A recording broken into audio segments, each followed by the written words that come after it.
Mylintis gerumas tai yra linkėjimas laimės sau ir kitiems.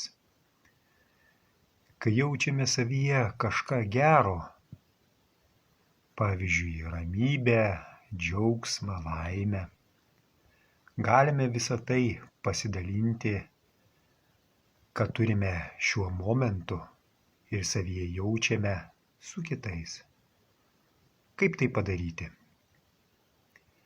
Pažiūrime į artimą ir mąstome ar sakome: būk laimingas, kaip ir aš dabar esu laimingas.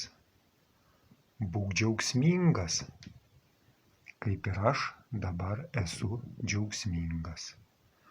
Būk saugus, kaip ir aš dabar esu saugus. Būk sotus, kaip ir aš dabar esu sotus.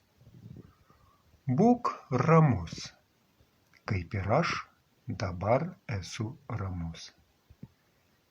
Tik nesakykite, kad būti dosniam yra labai jau ir sunku.